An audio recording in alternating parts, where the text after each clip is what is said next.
I don't know if that was a shot across the bow. Well, that was a shot across the bow. I just don't know who it was aimed at. I'm not really sure either. It's more like the crazy guy waving the gun around. I'm not sure who exactly I'm threatening with that. You're just shooting your weapon in the air because you're ticked off about something, but no real reason to be. That's right. Get off my lawn. No, somebody, please get off my lawn. No one to focus your rage upon. Howdy, folks, and welcome to episode 527 of the Dead Robot Society. I'm Paul E. Cooley. Joining me, as always, my magnificently bearded bastard of a co-host, Terry Kiss My Ass Mixon. How you doing, Terry? Who are you really? Who am I really? What are you talking about? You're naked. You can't possibly be Paul Cooley. Look at that face. You look like you're 12. I look like if I shaved, I'd look like I was 12. The gray hair kind of, prevents me from looking like 12. So, yeah. Are you trying to say I cut my hair? I think that's pretty much obvious to anybody that's watching this video. Yeah, there's no ponytail back there anymore. So it was time to donate it. It's been donated. I'm sure I'll get shit from somebody about it. One of these years, you're going to donate it and they're just going to hand it back, say, no, thanks. Yeah, we can't color this. Give it up. There's no way to color this. We've tried. Stop bringing your dead rat tails to us. So how you doing, man? Good. I'm almost done with this blasted book if I can ever stumble my way to the ending. If you can ever stumble your way to the ending? Because I'm not rushing where the ending is, I'm letting the story play itself out. I originally targeted 85,000 words. I suspect it's going to be about 15,000 words longer than that. I'm so proud of you, Terry. I'm so proud of you. But it's good. I'm doing good. I'm happy to be wrapping this story up. It'll be fun to be done with it because I get to go ahead and write some other stuff. I'm ready to start writing other stuff. Do you ever get story fatigue? With the one I'm writing? All the time.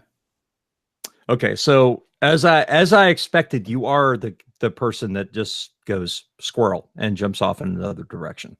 Or wants to, anyway. See, writing a novel takes a lot of discipline. I am not the most disciplined human being on the planet. And that's why I think you would probably benefit from having multiple works in progress so you could rotate them. I've tried that. I just cannot do it. When I've got one story in my mind, that's all I have room for.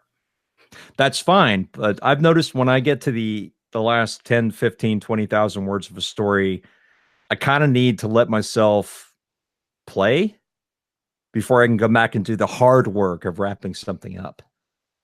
Writing the ending of a novel is totally different than writing the rest of it. Boy, is that the truth. I'm not disagreeing. I'm not disagreeing at all. Endings. Telling a story is fun.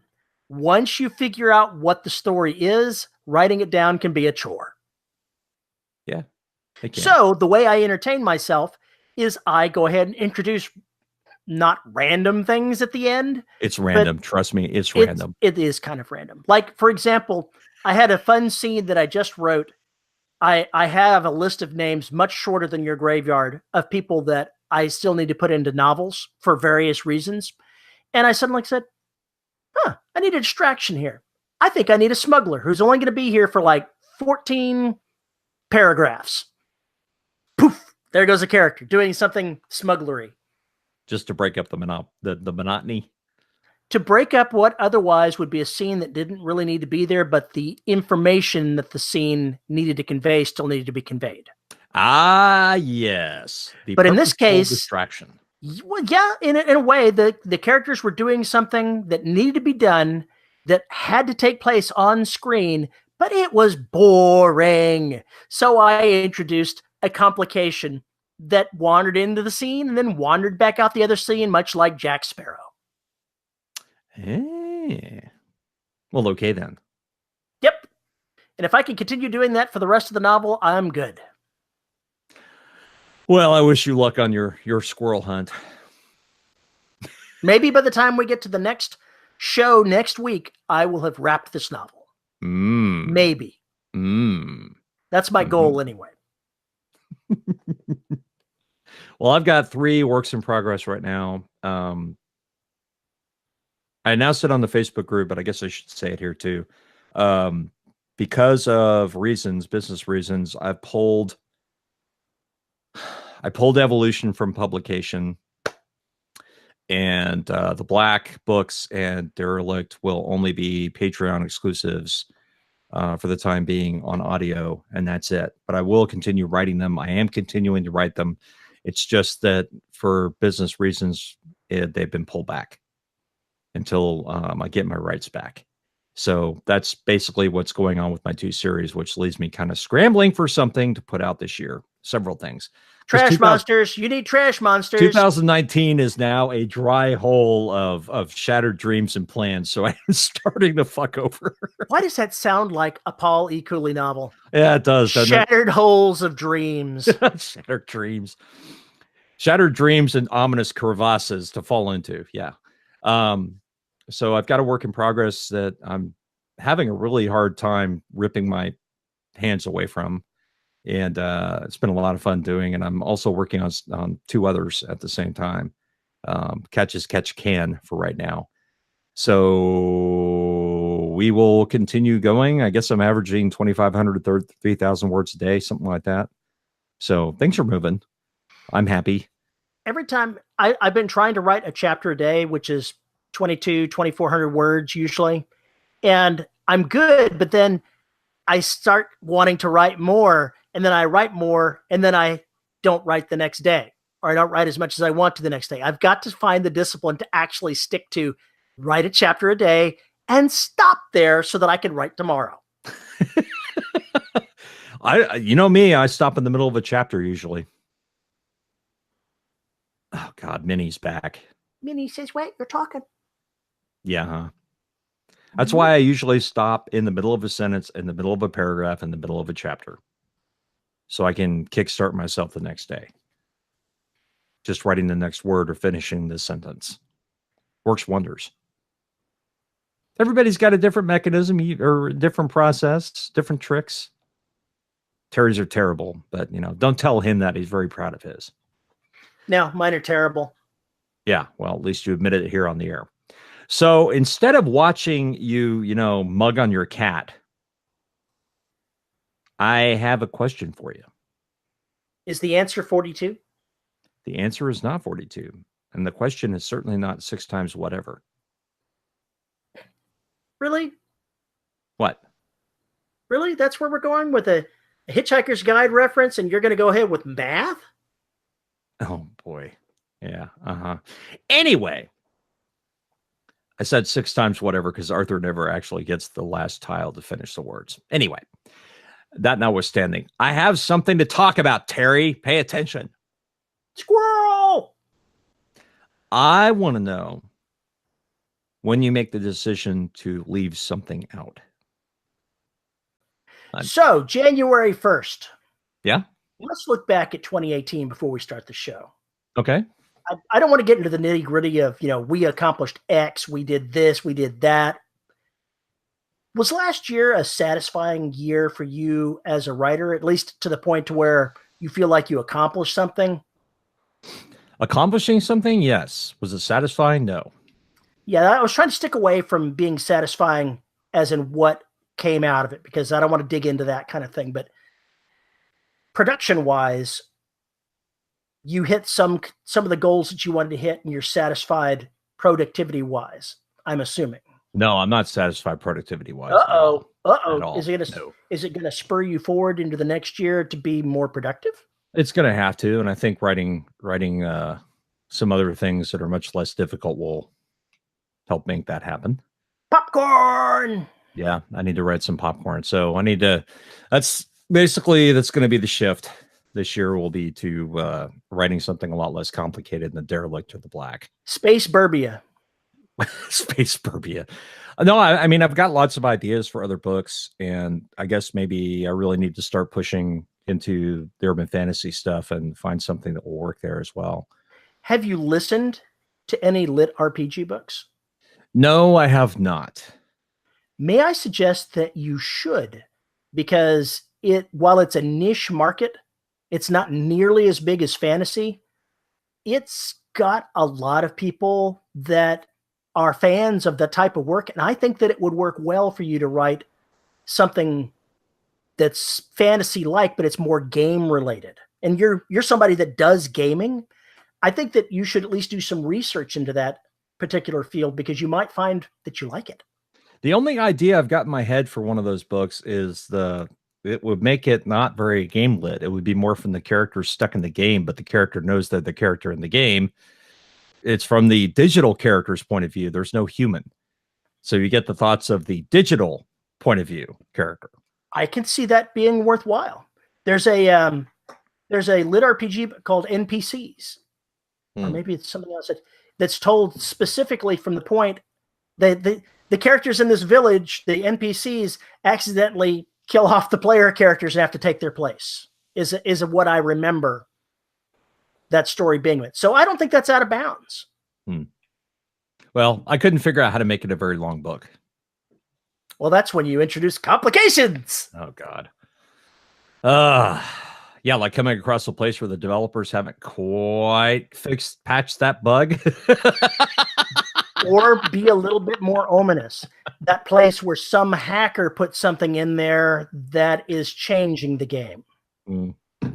There's ways to, there's definitely ways to make that kind of thing happen. But seriously, you should look at the genre and you may find something there that is more enticing to you than writing a straight fantasy. Well, when I say urban fantasy, I'm talking about the Tony Down stuff, Track 9, things like that. But I have no idea how well those will do, but there are stories that I need to write.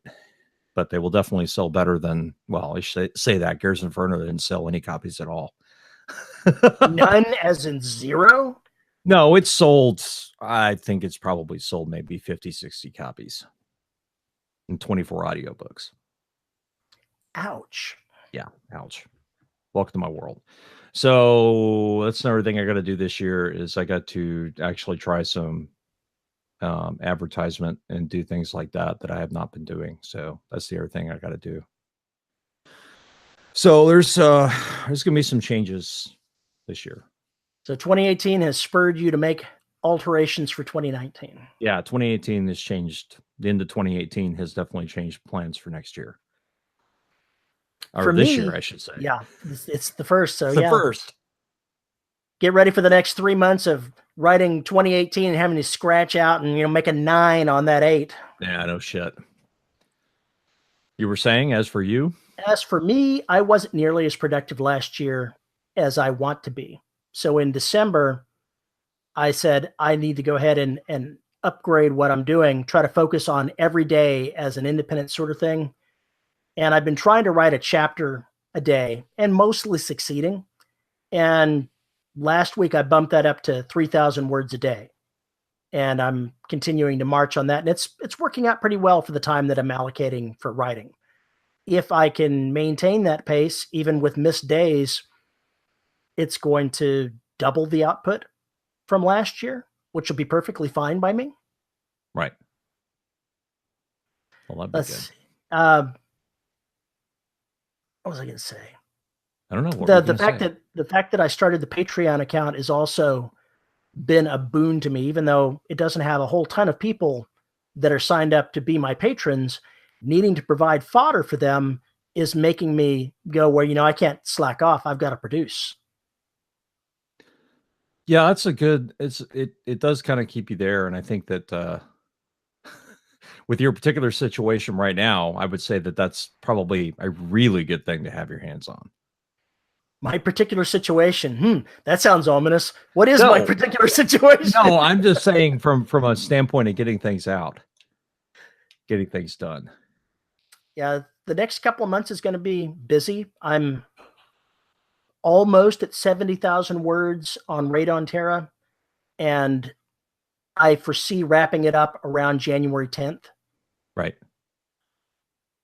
I'll give the book a read through at that point, but I'm only giving myself, 5-6 days to make that happen. It should be fairly clean to make that happen. And then I'll turn right around to writing on the next Humanity Unlimited book, but I don't have time to finish it because I've got a hard date that I'm going to receive the next beginning part of the next Glenn collaboration. Yeah, I wondered about that when that was coming up. I'm going to get the first quarter of it on February 10th. Okay. And I've got to have my 40,000 words back to him by the 10th of March. That's doable. That's not going to be a problem. But I don't have time enough to finish Blood of Patriots in that time. So what I'm going to end up doing is whatever I've got done at that point, I'm going to write a chapter a day for Glenn to make my deadline there. And I'm going to spend another 1,000 words continuing to write on Blood of Patriots so that I don't leave my patrons high and dry. Okay, so you're going to have two things going on at the same time, basically. Yeah, and I don't think it's going to be too hard, because one of them is going to have most of my attention and the other one's only going to have a little bit. As long as I'm providing a couple of chapters a week even, I don't feel too bad. It should only take me, if I were to write 3,000 words a day for Glenn, I would have his book done my part done in 2 weeks. That's flat out. 3,000 words a day hitting for 40,000 word total. That's easy math. So I'm allocating myself 3 weeks to make it happen while I'm still writing something else. And I think it's doable.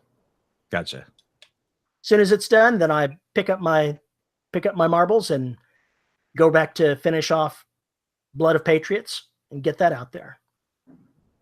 Veronica's got Hidden Enemies and not Freedom Express, Tree of Liberty up on her schedule for the early part of the year in first quarter. So 2 more audiobooks. Nice. That will be good. That will be awesome, in fact. Yeah. Well, I want to see 4 books next year from you, or this year from you. This year from me, you'll see 4 books. I want to see 4 books from me this year, excluding Evolution. You're going to see, even at a being conservative, you're going to see 6 books from me this year. Ooh. Now because it's not going to take me 45 days to finish the draft of a novel. True. Not at the writing pace I'm doing. So without pushing it, I'm pretty sure you're going to see 6 books from me. I'll be happy with 4. I'll be happy with 1 that sells. It's true for all of us. I'll be happy with 1 that sells. If I can recapture that moment of the black, that would be awesome. But I think those days are gone. So we'll see. You may have to work on building up some more indie cred. Maybe, indie cred. Unfortunately enough, you may have to be a little less quirky. Fuck you. I'm as quirky as I want to be, damn it. Yep. Yes, you are. I'm as quirky as I want to be. Are we going to start the show, or we already started the show? I guess we've already started the show. You know, we could have started the show. I think we started the show. We did actually have a topic today. Yes, that's right. You came up with a topic, which is, that beats me every week. Yeah. So I want to talk about today about details and scenes that you cut, that there's no reason for them to be there. Shit, I don't cut any scenes. And shut up. And details and scenes, and yes, you do. Details and scenes that you should keep, that you should not mess with, and that are there for a reason. You just may not have realized it. Okay. Those are the things I want to talk about. So my first example for this will be, say you have your Space Marines or whatever. They've finished a battle, and now they're heading back to the ship. Now, do we chronicle them traveling back from the war zone to wherever the hell it is they're going? Or do we break, and that next scene is actually them back at the ship? And that's where you're going to get the people basically reflecting on what just happened. Or do you do it on the trip? It depends. If there's something to be revealed for the characters, whether it's part of how they feel, if it sets the tone for the post-battle, then I'll include it. Okay. If it serves no purpose, then I'll cut it. Okay. I won't write it in the first place. Okay, but what would be a fact, for instance, that would be revealed on that trip? Someone being heartsick at something they did. Somebody having to deal with the loss of someone in the fight. If it's the denouement from the fight, if there's something there that is resolving something emotional for the characters, if there's conversation that is resolving things plot-wise for the characters, then it has a place. If it's not clarifying or resolving or illuminating something about what just occurred, then it doesn't belong. Okay. All right. So then the question is it better, like I said, to reveal that on that trip, or is it better to reveal it once they get back? It depends. I mean, that particular little tidbit you could actually include when they're back in their bunk. Yes. And I usually, when I write those type of scenes, when it comes around, since I have multiple viewpoint characters, at the end of the fight, I would switch to another character, and it really depends on who I'm switching to, what's going to take place. Because that next scene, if the person is not at the battle scene, they would probably be back to the ship by the time it came back to them, and I would write it there. So timing-wise, it depends on when the point of view character comes up. So what we basically said is that if you're going to have this emotional moment, which you should, it needs to be included. I think so. I don't think that I skip these type of emotional moments. I don't because either. It's part of the character growth. Correct. We may choose to do it at different times, but we're still doing it. If there's going to be an event like that, you have to have the characters reflect on it if they're POV, regardless of whether or not they're POV. Yes. There has to be some kind of shakeout. Otherwise, you're dealing with automatons. Mm-hmm. Now, one of the things that you were talking about when we started talking is cutting scenes. I very seldom cut scenes because I'm usually satisfied with my own sense of the story. So when I write the set of scenes, I'm pretty good with it. I think that I'm satisfied with it, and I don't feel the need to go back and cut things. There's only been a few times that I've consciously said, no, I've got to go back and take something out or rewrite it. Usually because I've decided to eliminate a point of view character and I have to transfer what occurred to somebody else.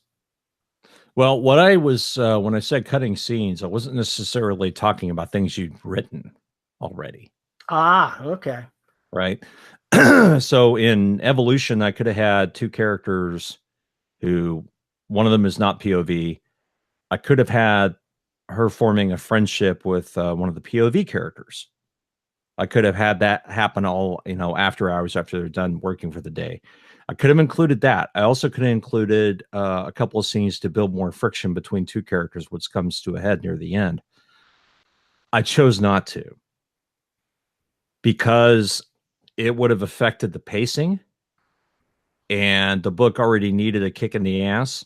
So while I would have loved to write those scenes because it would have made it the ending more poignant, I chose not to because it would have hurt the book. It would have been good for the characters. It would not necessarily have been good for the book.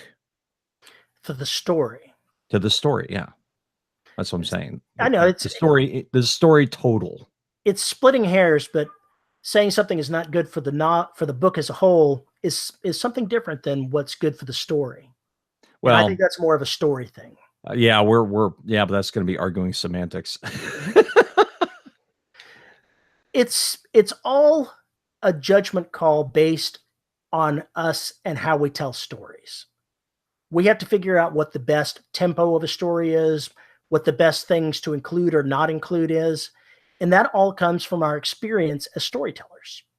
We've heard every story we've ever read. We've heard stories told to us like ghost stories around a fire. There's a certain tempo that we know subconsciously, deep down, is what makes story and what makes it gripping. And you're going to, as you're writing the story, you're going to use that experience to say, I need to jump ahead. I need to write this right here. I need to do these things in this particular order. And you may consciously think about it, but most times you're not. You're just going to write the story and it's going to fall out like it does. Yes. Yes. And no. Everybody's different. Yes, everybody's different. You don't have nearly the false starts, the epic false starts that I do. No, hell, I'm not even the kind of guy that goes back and once I start a story, I'm usually not inclined to change where the story starts. Even I, th- I, I have learned over the years to just trust my story making skill and write the best story that I can, and let the pieces fall where they do, which makes my life a lot simpler, really. Yes. But, at the same time, I'll give you another example for a book that I may or may not write. Who am I kidding? I'm writing it now. The original intent was to have this big, long show of things slowly going wrong on this station. And we'd spend a lot of time with the characters. We'd spend a lot of time going around and watching shit change over time. And then it blows up in the middle, and then all hell breaks loose. Who's kidding? You're going to get to about 20% and it's going to blow up. I don't know. Ask people, they're like, Paul really loves the slow burn, heavy on the slow part. But yes, that kind of book. So what I've decided is that I'm going to shorten things and change it because there's another book I want to write that's similar to that one where I can spend that kind of time. But for this book, I don't want to spend that kind of time. So I have to change how I was originally going to enter the story and with whom, if that makes sense. It does make sense. When you talk about it in that general kind of way, I think about the original Blade Runner movie. The character there didn't know what he was getting into. You really didn't have a feel for the world, because that's another thing you do when you start a story is you're exposing the reader to this world and what's going on with it. Yeah. And the pacing at which you do with that determines what kind of genre you're writing in. It really does. If it's a slow burn, it's more like a mystery. If it's a fast burn, it's a thriller or a suspense novel. Yeah. And they can share a ton of things between those various kinds of things, but the pacing is one of the big things that's different about them. Yeah. And I think in Outbreak, it took me maybe 8,000 words to get to the first bang. In this one, it may take 5,000. But make the big bang, and then after that, it's all suspense from there, and with little bangs until we get to the final explosion at the end of whatever it is. God, I'm really in the mood to blow shit up. I wonder what that is. Anyway, the you couldn't see Terry, but he was being obnoxious. That changes the kinds of scenes I'm going to have in the book. It changes the needs of the story, depending on the feel you're going to kind of get. So all these scenes I had built in my head around these characters have to go out the window for this story, but I can reuse them all for this other story. So it's kind of like it's in this weird amalgam space, but I have to decide which of those elements I'm going to include for the kind of story that I want to write. I think you've just highlighted one of the major differences between you as a writer and me as a writer. And yeah, because you don't think. Yeah, that's exactly it. I don't plan ahead. I literally don't know what's coming into the next scene until I'm writing the scene that I'm currently in. I don't even think about it. I don't think about, at some point I want these characters to do this thing. No, not really. I write the story and I let my subconscious tell me how the story is going to go. And mostly that works for me. And I plan. Sometimes you end up with the Terry Gambit. I plan, and then after I start writing, the plan goes to hell. So it doesn't really matter. But those things that I want to include still make it in the book because they're images in my head. And in this particular book, I do have a template to somewhat follow, so I can be a little lazy. But that's neither here nor there. It changes how I enter the book. It changes the flavor I want to give to the characters. It changes all of those things that I wanted to do before. Have you ever thought of taking a story that's in a different universe than anything you've written. Let's use the game lit sort of story first off here as an example. Have you ever thought about taking and just saying, what's the inciting incident that's setting up the story that you want to tell? Write that down and then say, I'm not pondering where I want this story to go. I just am going to write the next sentence, the next paragraph, the next page, the next. Sure. That's how we ended up with Derelict. And that was a huge success, was it not? Marines was, yes. Nothing else. Because nobody, a lot of people didn't go read the second book. But God damn it. Regardless, and I'm not going to regret anything about writing that book. I love that series. What was I going to say? I was going to say something. God damn it, Terry, you derailed me again. And did it sell? Yes. So, plans for the book. This is actually more along the lines of what Derelict Marines was supposed to be. This is what Derelict. There was not supposed to be a Derelict saga. This is what Derelict was supposed to be. I think, and this is not a criticism of you, although I'm criticizing you. So I'm so shocked. I think you spend too much creative energy in plotting things out ahead of time, like in writing these scenes, and having to chunk tens of thousands of words would make me cringe. You could so spend your time writing something without having to backtrack. Well, there are other reasons I backtracked on that book, on Trident, and there are other reasons why I backtracked on Evolution. And a lot of them had to do about confusion, and a lot of them had to do about where the mental space I was in and everything else. So I don't intend on doing that again or suffering from that bullshit again. So it's just I'm going to do better in 2019. I'll put it that way. I'm going to do better in 2019. Regardless, though, in these scenes that you include or don't include, if the rule needs to be, or should be anyway, that if it doesn't serve the story, it doesn't move the story, it doesn't need to be there. No matter how in love you are with that scene, it's probably something that needs to come out if it doesn't further the story. If it doesn't further the story, being the plot, if it doesn't enlighten people as to the characters, right, it doesn't grow the character. If it doesn't serve those kinds of purposes, if it's just words getting you from point A to point D, B, D, wherever, it shouldn't be there. Right. So you could just as easily say, time passes. Right.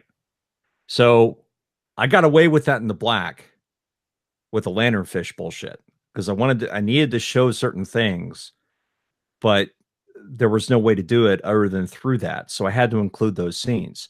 If I had just wanted an excuse to go underwater to talk about the ocean and nothing else, that wouldn't necessarily have served the story at all. And while it would have been cool, just like it would be cool to talk about the Kuiper Belt and everything else ad extempore about this, that, and the other, it doesn't really go anywhere. It's curiosity to me, but it's not necessarily something my readers want to be saddled with. As an aside, today, the NASA probe that's out beyond Pluto the New Horizons probe went past an object out in the Kuiper Belt. I don't know what came of it because I wasn't paying attention. But by this evening, we should have something back. Yeah, since it takes 6 hours, they're going to get the low def images back. They said it's going to take something like 13 months or 6 years. I don't remember which it is to get all of the data back. That seems like an awful lot. Think about how it's transmitting, though. I mean, it's translating radio signals, for crying out loud, from all the way there.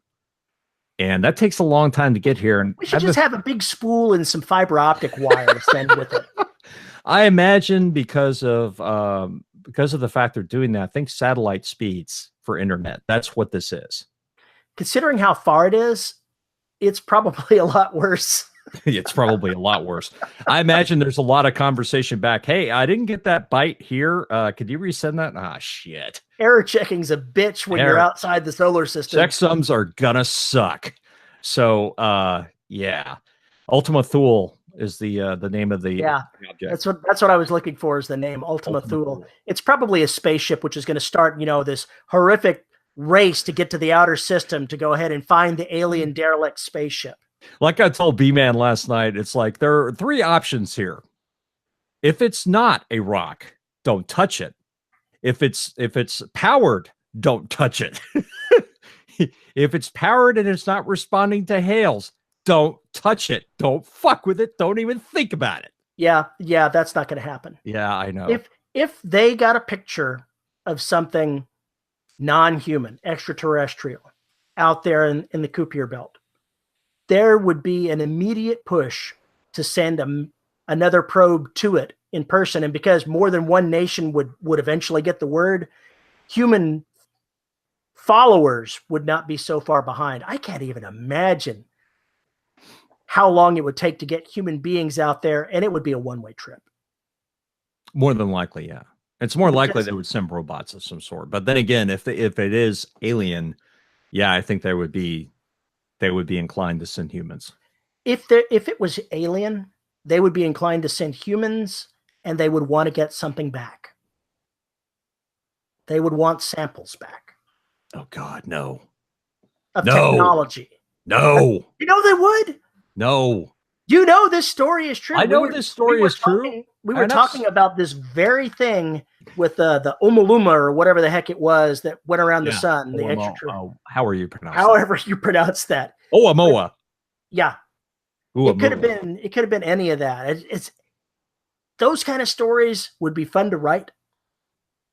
Too damn bad. I've already got too many things to write already. I've been writing those books.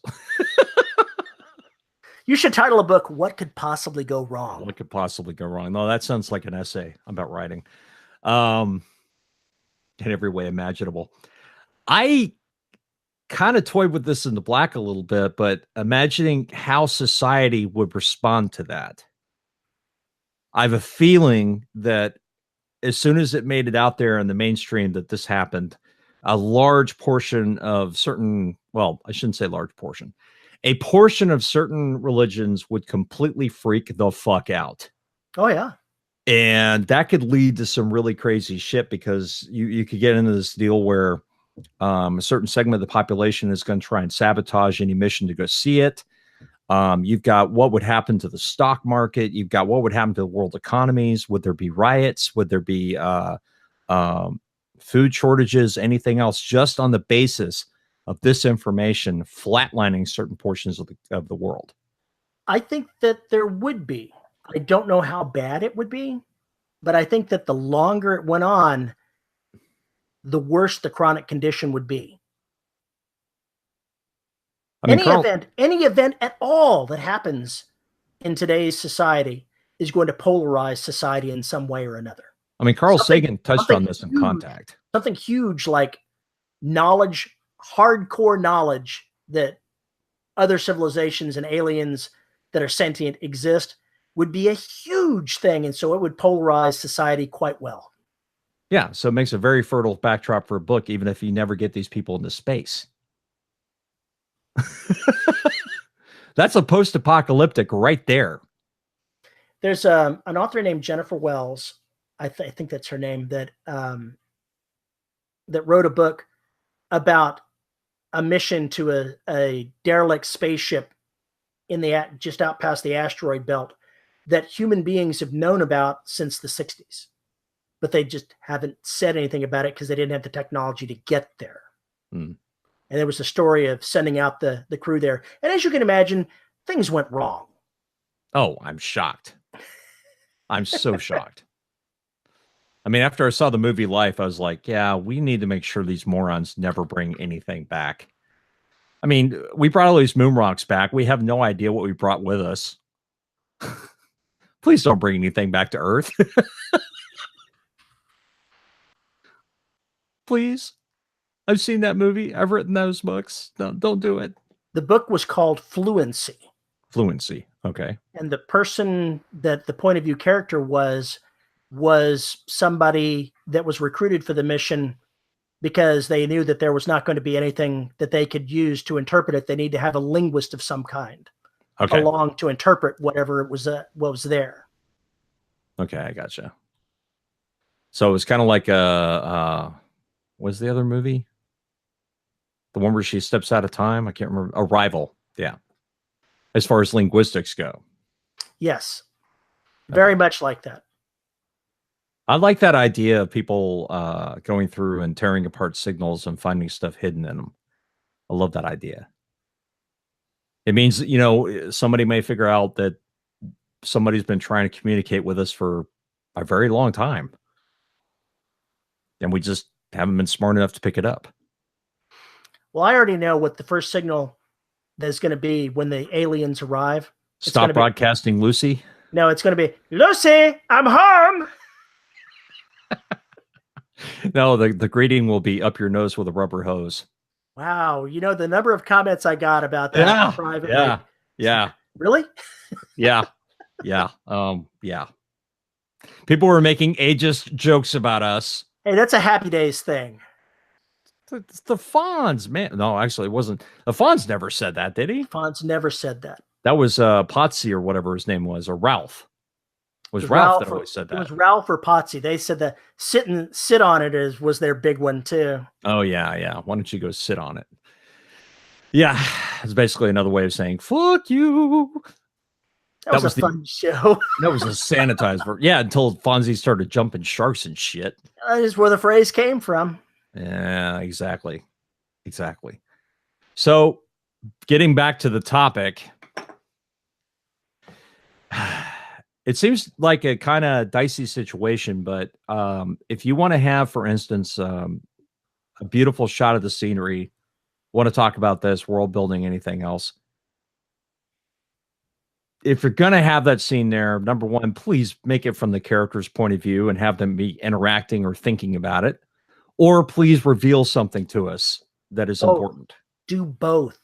Yes, preferably do both. Do not have a scene that just only reveals the setting, because that doesn't advance the story.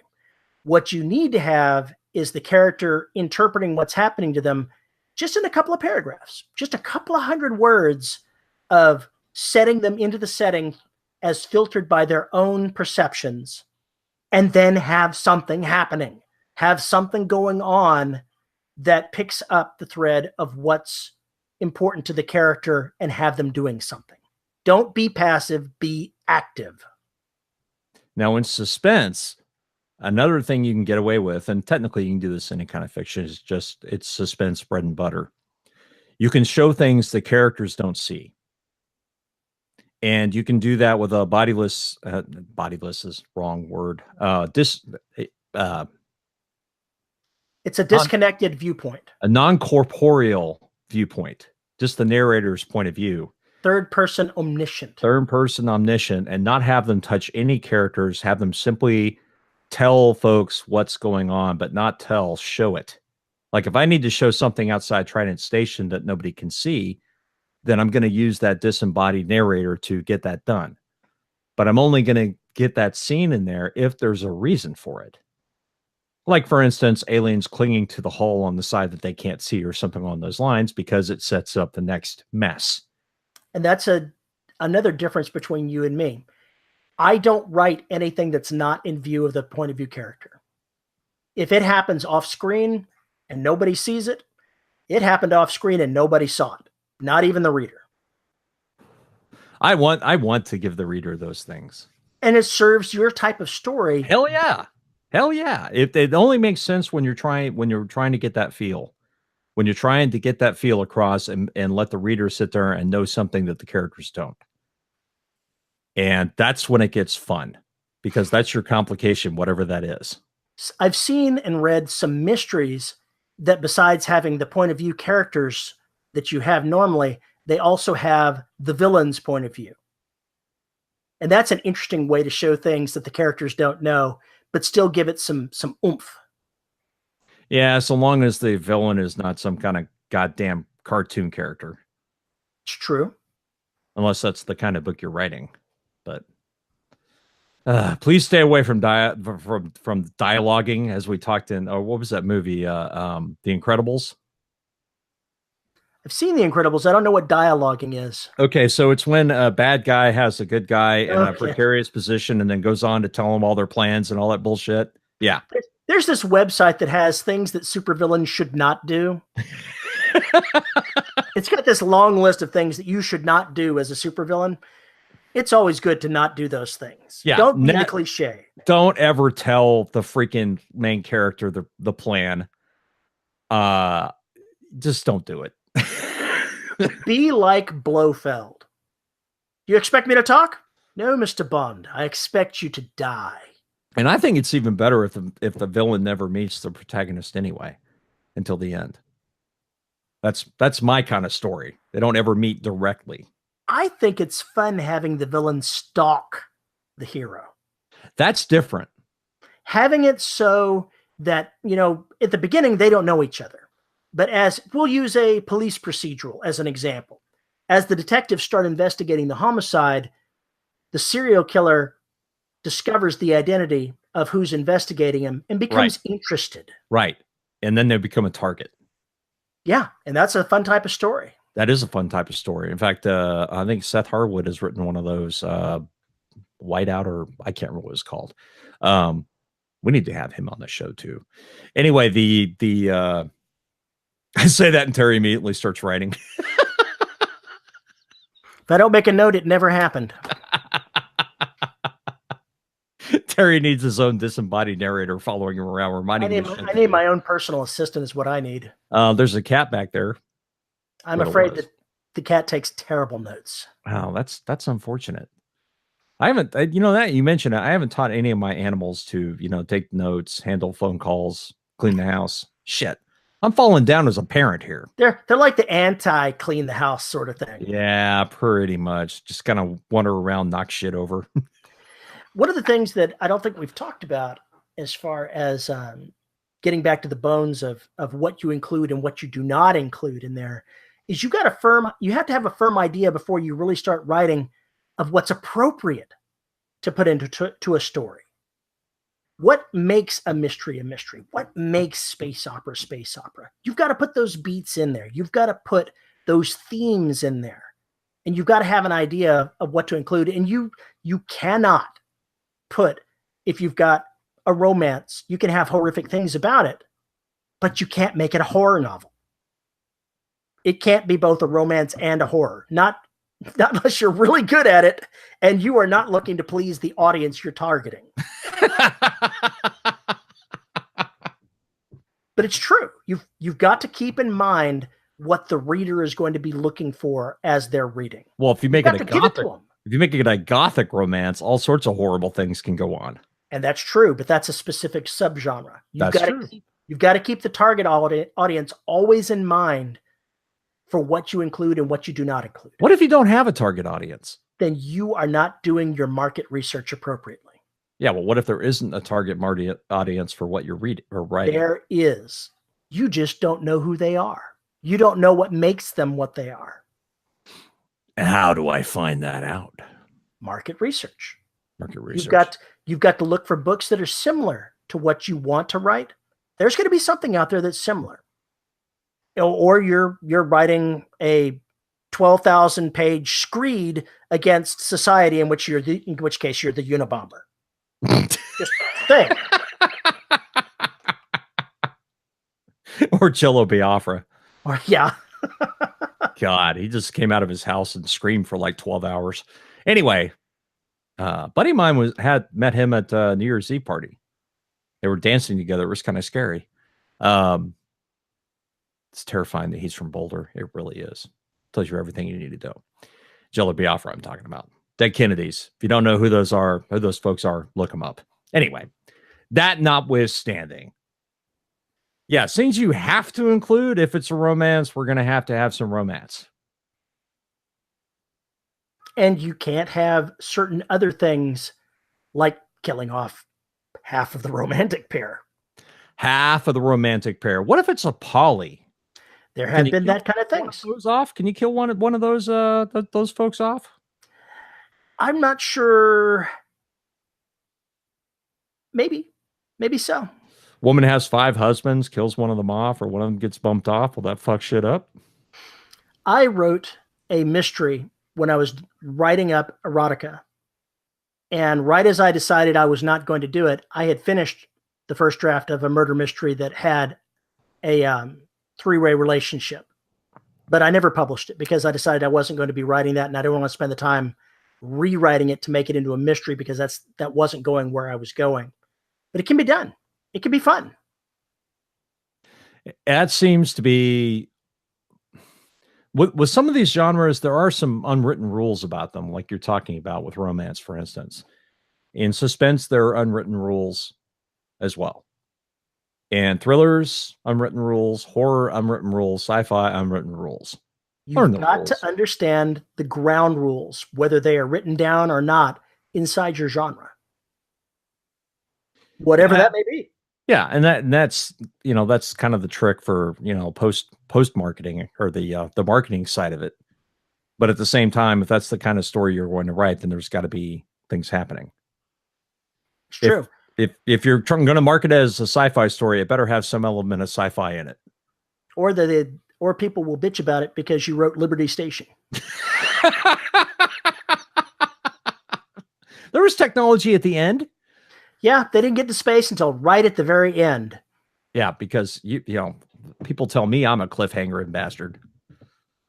Well, they didn't really get to Mira till the end of the book, so yeah, I understand. I'm guilty of it too. Very much guilty. I stand here guilty. One of the things as a writer you have to learn is it's always an experiment. You're always trying something new. Sometimes they don't work out. That's the way it goes. And you just have to pick up the pieces and write on to the next book. Yeah, if you can get to the next book. You can get to the next book. Oh, I'm already on the next book. I've only got 3 works in progress. You are not John Ringo, who doesn't know how to write any of the series that he's currently writing because he's wrote himself into a corner. I love John Ringo books, but I'm going to give you a piece of my own personal opinion here. There is no such thing as writer's block. You can write yourself out of anything that you leave yourself in because, for Christ's sake, Scott Sigler killed off his main characters in Earthcore. Admittedly, he rewrote it so that they didn't die, but hey, you can still go past that. You can survive anything, and you can figure out how to write yourself out of the corner you've painted yourself into. The secret is to just write the next word, write the next sentence, write the next paragraph. Just keep going, and the answer will occur to you. Do not be intimidated by how you've left yourself at the end of a book. Write the next one. And then keep writing. And then keep writing. Because writers are people that write. Authors are people who have written. Be a writer. Yeah, 2019. 2019 is calling. 2019 is here. Make it happen. It's January 1st. Time to go ahead and make yourself, what is that old saying that dress for the job you want to have? It's the same sort of thing for writers. Write for the career you want to have. Yeah, let's do that. Well, we probably slaughtered this topic enough. We meander across it maybe 2 or 3 times. So we meander across anything. That's kind of what we do. That's kind of what we do. Of course, now I don't have the goddamn... It's always good to see Paul prepared for the end of the show. Shut up. I had it open and got closed. Oh, God damn it. All right. Fill the dead air. Say something interesting. You know... Oh, God. I think there should be a show, or not a show, but there should be a novel. Everybody should go ahead and write a short story about Paul in drag, because I think that would be really entertaining. That's happened. There's pictures. Who needs to write a story about it? Yeah, but it's just a picture. It's isolated. You need to have a plot to go with that. You need to go ahead and have why he's in the dress, what he's doing, who might proposition him in that dress. That really does not need to get written. It so needs to be written. It really doesn't need to get written. /fic, here we come. All right. Let's see. Let's give a well, yeah, let's close the damn show. If you want to tell us how ridiculously stupid we are, you can send a you can send a show to email. You can send an email to show at debrobotssociety.com. You can tweet me at Paul_E_Cooley. You can join us on Facebook at the Listeners of the Dev Robot Society Facebook group. We have to give a shout out to our wonderful host, pod hoster, who makes all 14 billion episodes of the Dev Robot Society available for your ear holes. You can find us at youtube.com/DRS podcast. And if you want to support us for as little as $1 a month, you can join us at patreon.com/DRS podcast, where for as little as $1 a month, I think I just said that, you get access to exclusive content, can help us keep the show on the air, attend live shows, and all that sort of madness. Not to mention get mostly uncensored episodes of the pre and post show babble, which nobody needs to hear. And yet they crave. What can you say? And yet there are some of them who just, for some reason, find it amusing. Anyway, with that said, I have to give a shout out to our $10 patrons. Sue, insert something witty here, Paul Bayman. Yeah, good luck with that. JD Barker, Jack Frustrated Erickson, Kelson, Roofs of Mushrooms Rarely Mush Too Much. Okay. Isabel Cushy, Rick, Alternating Timelines Are Driving Me Knucking Futs. Shaw, I like that. Lisa Slack, Nathan, the artist formerly known as Sandy Man Pants Cosby. I think, yeah. Cheryl Winters, Tracy Bodine, John Kilgallen, Devin Lee, Drew, finally writing again, Bernardi. Yay! Chris Winder, Andre Conde Moraes, DJ Chamberlain, and J.R. Handley. Thanks very much, folks, for your support. We appreciate it. As always, thank you very much. With that, we're going to get out of here. It's 2019, January 1st. So let's go. You should be writing it to steal somebody else's, tagline. Yeah, no shit. You should be writing. Anyway, we will see you next week. Bye-bye. Bye.